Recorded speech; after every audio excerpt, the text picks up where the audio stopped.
Chapter 3. The Problem. I confess at these words a shudder passed through me. There was a thrill in the doctor's voice which showed that he was himself deeply moved by that which he told us.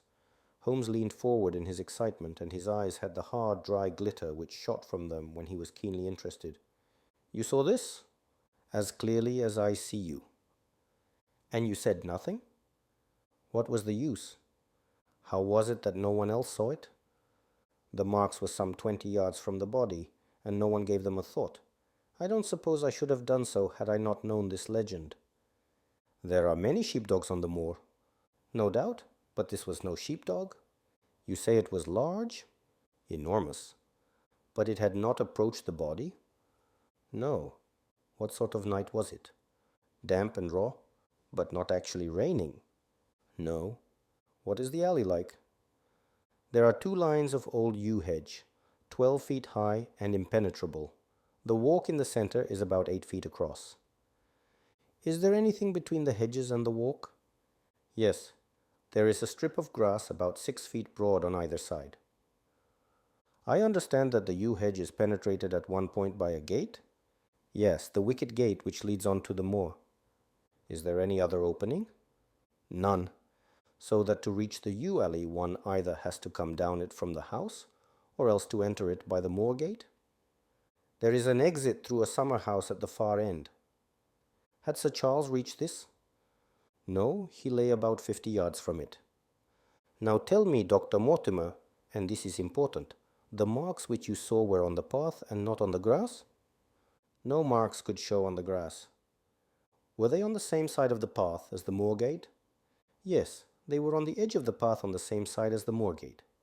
"You interest me exceedingly. Another point. Was the wicket gate closed?" "Closed and padlocked." "How high was it?" "About 4 feet high." "Then anyone could have got over it?" "Yes." "And what marks did you see by the wicket gate?" "None in particular." "Good heaven! Did no one examine?" "Yes, I examined myself."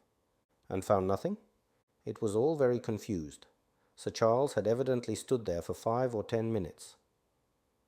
"How do you know that?" "Because the ash had twice dropped from his cigar." "Excellent. This is a colleague, Watson, after our own heart. But the marks?" "He had left his own marks all over that small patch of gravel. I could discern no others." Sherlock Holmes struck his hand against his knee with an impatient gesture. "If I had only been there!" he cried. "It is evidently a case of extraordinary interest, and one which presented immense opportunities to the scientific expert. That gravel page upon which I might have read so much has been long ere this smudged by the rain and defaced by the clogs of curious peasants. Oh, Dr. Mortimer, to think that you should not have called me in. You have indeed much to answer for." "I could not call you in, Mr. Holmes, without disclosing these facts to the world, and I have already given my reasons for not wishing to do so. Besides, why do you hesitate?" "There is a realm in which the most acute and most experienced of detectives is helpless." "You mean that the thing is supernatural?" "I did not positively say so." "No, but you evidently think it." "Since the tragedy, Mr. Holmes, there have come to my ears several incidents which are hard to reconcile with the settled order of nature." "For example?" "I find that before the terrible event occurred, several people had seen a creature upon the moor which corresponds with this Baskerville demon, and which could not possibly be any animal known to science. They all agreed that it was a huge creature, luminous, ghastly, and spectral. I have cross-examined these men, one of them a hard-headed countryman, one a farrier, and one a moorland farmer, who all tell the same story of this dreadful apparition, exactly corresponding to the hell-hound of the legend. I assure you that there is a reign of terror in the district, and that it is a hardy man who will cross the moor at night." "And you, a trained man of science, believe it to be supernatural?" "I do not know what to believe." Holmes shrugged his shoulders. "I have hitherto confined my investigations to this world," said he. "In a modest way, I have combated evil, but to take on the father of evil himself would, perhaps, be too ambitious a task, yet you must admit that the footmark is material." The original Hound was material enough to tug a man's throat out, and yet he was diabolical as well. I see that you have quite gone over to the supernaturalists. But now, Dr. Mortimer, tell me this. If you hold these views, why have you come to consult me at all? You tell me in the same breath that it is useless to investigate Sir Charles's death, and that you desire me to do it. I did not say that I desired you to do it. Then, how can I assist you? By advising me as to what I should do with Sir Henry Baskerville, who arrives at Waterloo Station. Dr. Mortimer looked at his watch. In exactly 1 hour and a quarter. He being the heir? Yes. On the death of Sir Charles, we inquired for this young gentleman, and found that he had been farming in Canada. From the accounts which have reached us, he is an excellent fellow in every way. I speak now not as a medical man, but as a trustee and executor of Sir Charles's will. There is no other claimant, I presume? None. The only other kinsman whom we have been able to trace was Roger Baskerville, the youngest of 3 brothers, of whom poor Sir Charles was the elder. The second brother, who died young, is the father of this lad Henry. The third, Roger, was the black sheep of the family. He came of the old masterful Baskerville strain, and was the very image, they tell me, of the family picture of old Hugo. He made England too hot to hold him, fled to Central America, and died there in 1876 of yellow fever. Henry is the last of the Baskervilles. In 1 hour and 5 minutes I meet him at Waterloo Station. I have had a wire that he arrived at Southampton this morning. Now, Mr. Holmes, what would you advise me to do with him? Why should he not go to the home of his fathers? It seems natural, does it not?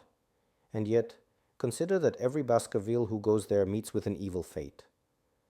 I feel sure that if Sir Charles could have spoken with me before his death, he would have warned me against bringing this, the last of the old race, and the heir to great wealth, to that deadly place. And yet it cannot be denied that the prosperity of the whole poor, bleak countryside depends upon his presence. All the good work which has been done by Sir Charles will crash to the ground if there is no tenant of the hall.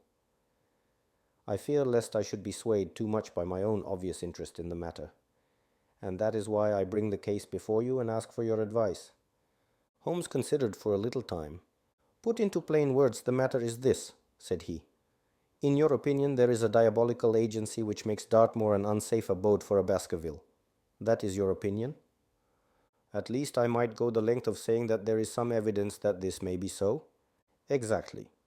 But surely, if your supernatural theory be correct, it could work the young man evil in London as easily as in Devonshire. A devil with merely local powers like a parish vestry would be too inconceivable a thing. You put the matter more flippantly, Mr. Holmes, than you would probably do if you were brought into personal contact with these things. Your advice, then, as I understand it, is that the young man will be as safe in Devonshire as in London. He comes in 50 minutes. What would you recommend? I recommend, sir, that you take a cab, call off your spaniel, who is scratching at my front door, and proceed to Waterloo to meet Sir Henry Baskerville. And then you will say nothing to him at all until I have made up my mind about the matter. How long will it take you to make up your mind? 24 hours, at 10 o'clock tomorrow, Doctor. Mortimer, I will be much obliged to you if you will call upon me here, and it will be of help to me in my plans for the future if you will bring Sir Henry Baskerville with you. I will do so, Mr. Holmes. He scribbled the appointment on his shirt cuff and hurried off in his strange, peering, absent-minded fashion. Holmes stopped him at the head of the stair. Only one more question, Doctor. Mortimer, you say that before Sir Charles Baskerville's death, several people saw this apparition upon the moor. 3 people did. Did any see it after? I have not heard of any. Thank you. Good morning. Holmes returned to his seat with that quiet look of inward satisfaction which meant that he had a congenial task before him. Going out, Watson? Unless I can help you. No, my dear fellow, it is at the hour of action that I turn to you for aid. But this is splendid, really unique from some points of view. When you pass Bradley's, would you ask him to send up a pound of the strongest shag tobacco? Thank you. It would be as well if you could make it convenient not to return before evening. Then I should be very glad to compare impressions as to this most interesting problem which has been submitted to us this morning. I knew that seclusion and solitude were very necessary for my friend in those hours of intense mental concentration during which he weighed every particle of evidence, constructed alternative theories, balanced one against the other, and made up his mind as to which points were essential and which immaterial. I therefore spent the day at my club and did not return to Baker Street until evening. It was nearly 9 o'clock when I found myself in the sitting room once more. My first impression as I opened the door was that a fire had broken out, for the room was so filled with smoke that the light of the lamp upon the table was blurred by it. As I entered, however, my fears were set at rest, for it was the acrid fumes of strong, coarse tobacco which took me by the throat and set me coughing. Through the haze I had a vague vision of Holmes in his dressing gown, coiled up in an armchair, with his black clay pipe between his lips. Several rolls of paper lay around him. "Caught cold, Watson?" said he. "No, it's this poisonous atmosphere. I suppose it is pretty thick, now that you mention it." "Thick? It is intolerable." "Open the window, then. You have been at your club all day, I perceive." "My dear Holmes, am I right?" "Certainly, but how?" He laughed at my bewildered expression. "There is a delightful freshness about you, Watson, which makes it a pleasure to exercise any small powers which I possess at your expense. A gentleman goes forth on a showery and miry day. He returns immaculate in the evening, with the gloss still on his hat and his boots. He has been a fixture therefore all day. He is not a man with intimate friends. Where, then, could he have been? Is it not obvious?" "Well, it is rather obvious." "The world is full of obvious things which nobody by any chance ever observes. Where do you think that I have been?" "A fixture also." "On the contrary, I have been to Devonshire." "In spirit?" "Exactly. My body has remained in this armchair, and has, I regret to observe, consumed in my absence 2 large pots of coffee and an incredible amount of tobacco. After you left, I sent down to Stamford's for the ordnance map of this portion of the moor, and my spirit has hovered over it all day. I flatter myself that I could find my way about." "A large-scale map, I presume?" "Very large." He unrolled one section and held it over his knee. "Here you have the particular district which concerns us. That is Baskerville Hall in the middle." "With a wood round it?" "Exactly. I fancy the yew alley, though not marked under that name, must stretch along this line, with the moor, as you perceive, upon the right of it. This small clump of buildings here is the hamlet of Grimpen, where our friend Dr. Mortimer has his headquarters. Within a radius of 5 miles, there are, as you see, only a very few scattered dwellings. Here is Laughter Hall, which was mentioned in the narrative. There is a house indicated here which may be the residence of the naturalist. Stapleton, if I remember right, was his name.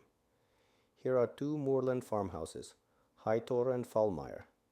Then 14 miles away the great convict prison of Princetown. Between and around these scattered points extends the desolate, lifeless moor. This, then, is the stage upon which tragedy has been played, and upon which we may help to play it again. It must be a wild place." "Yes, the setting is a worthy one. If the devil did desire to have a hand in the affairs of men—" "Then you are yourself inclining to the supernatural explanation." "The devil's agents may be of flesh and blood, may they not? There are 2 questions waiting for us at the outset. The one is whether any crime has been committed at all. The second is, what is the crime and how was it committed? Of course, if Dr. Mortimer's surmise should be correct, and we are dealing with forces outside the ordinary laws of nature, there is an end of our investigation, but we are bound to exhaust all other hypotheses before falling back upon this one. I think we'll shut that window again, if you don't mind. It is a singular thing, but I find that a concentrated atmosphere helps a concentration of thought. I have not pushed it to the length of getting into a box to think, but that is the logical outcome of my convictions. Have you turned the case over in your mind?" "Yes, I have thought a good deal of it in the course of the day." "What do you make of it?" It is very bewildering. It has certainly a character of its own. There are points of distinction about it. That change in the footprints, for example. What do you make of that? Mortimer said that the man had walked on tiptoe down that portion of the alley. He only repeated what some fool had said at the inquest. Why should a man walk on tiptoe down the alley? What then? He was running, Watson, running desperately, running for his life, running until he burst his heart, and fell dead upon his face. Running from what? There lies our problem. There are indications that the man was crazed with fear before ever he began to run. How can you say that? I am presuming that the cause of his fears came to him across the moor. If that were so, and it seems most probable, only a man who had lost his wits would have run from the house instead of towards it. If the gypsy's evidence may be taken as true, he ran with cries for help in the direction where help was least likely to be. Then again, whom was he waiting for that night? And why was he waiting for him in the yew alley rather than in his own house? You think that he was waiting for someone? The man was elderly and infirm. We can understand his taking an evening stroll, but the ground was damp and the night inclement. Is it natural that he should stand for 5 or 10 minutes, as Dr. Mortimer, with more practical sense than I should have given him credit for, deduced from the cigar ash? But he went out every evening. I think it unlikely that he waited at the Moorgate every evening. On the contrary, the evidence is that he avoided the moor. That night he waited there. It was the night before he made his departure for London. The thing takes shape, Watson. It becomes coherent. Might I ask you to hand me my violin, and we will postpone all further thought upon this business until we have had the advantage of meeting Dr. Mortimer and Sir Henry Baskerville in the morning.